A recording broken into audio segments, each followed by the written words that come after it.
Well, hello, friends. Good morning. I am Pastor Lauren. I'm the Associate Pastor at Culpeper UMC. I've got some great announcements, some exciting things to share with you this morning as we prepare for worship.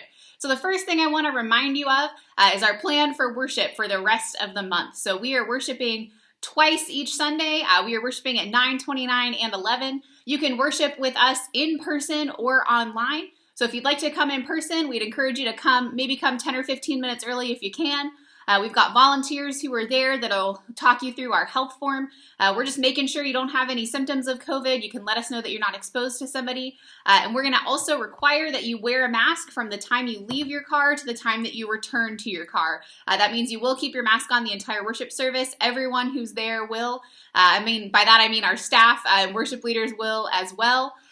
You can wear any type of mask you want. If you prefer the disposable masks, if you have an awesome handmade mask, whatever you would like. I'm really excited to wear my hokey mask today. I am celebrating Tech's victory last night. I am celebrating the Commonwealth Cup being back in the right part of the state. So you will probably see me wearing this one today. But any mask you would like, you can wear. Again, 9:29 is contemporary in style, and 11 o'clock is traditional in style.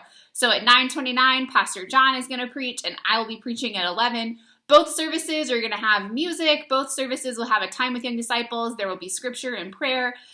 Each service is running about 45 minutes. We're trying to intentionally be a little bit shorter, so we have plenty of time to get all the folks who have been there in person out safely and clean before the next group comes in. So that way you can kind of know what to expect if you haven't been to one of our in-person services. Again, the main requirements are that you talk with somebody when you get there, make sure you're not having symptoms, that you keep your mask on, and that you practice this physical distancing from one another. So with that in mind, we've gotten many questions about Christmas Eve. So I do want to share with you our plans for Christmas Eve. We will let you know if anything changes, but we do have a couple of services available. So first, I do want to highlight our longest night service of light. That's a service that our Stephen ministers organize for those for whom the holiday season is difficult. It's particularly geared around those who have lost a loved one in the past year, or those whose season of grief has continued beyond that. So that service takes place on the winter solstice, which is December 21st. We'll have more information available at that service. I do want to, again, continue to remind you guys that all of the same restrictions will be in place for our normal Sunday services and all these special services as well, because these come from the conference office. So again, that service is going to be on December 21st. It's a Christmas service that is particularly geared towards those for whom the holidays are difficult. I can't speak this morning. Additionally, we're planning on 2 Christmas Eve service opportunities. So these are planning on being both in person and online, just like we're doing on a Sunday morning right now. So you and your family can do whatever makes the most sense for you. We are planning on having these services at 3 o'clock p.m. and at 7 o'clock p.m. So the hope is that these services will be quite similar. We'll share, again, more details on these. The plan right now is that the 3 o'clock service is going to be traditional and the 7 o'clock service will be more blended in style.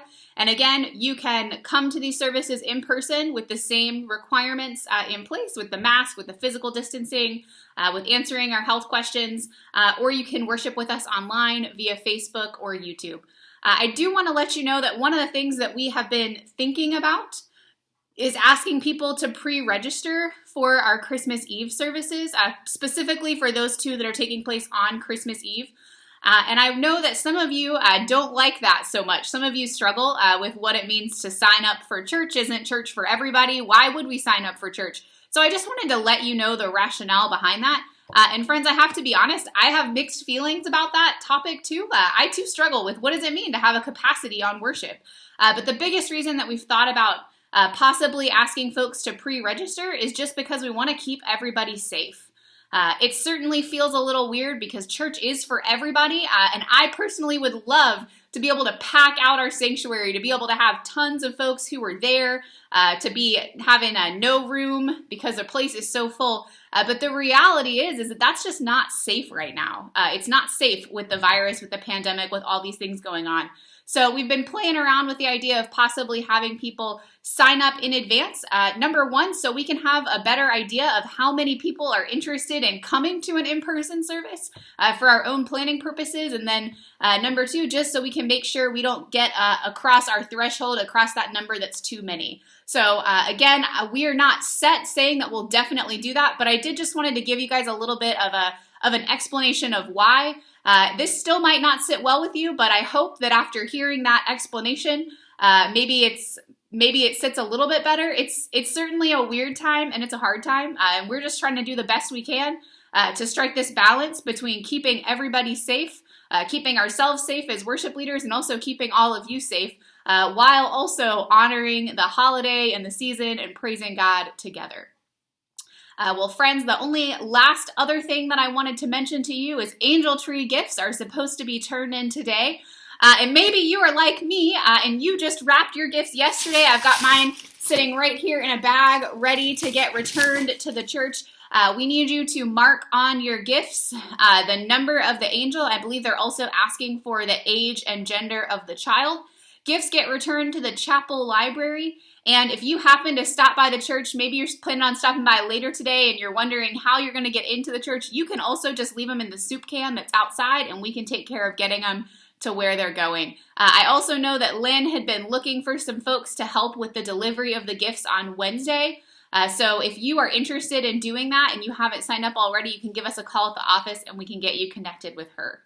Well, friends, I'm going to go finish this coffee. I'm definitely into my solid Christmas mugs now, and I'm going to head to church in just a little while. I look forward to worshiping with you, whether that's at 9:29 or 11, whether you will be in person in the sanctuary or you'll be joining us online. See you soon.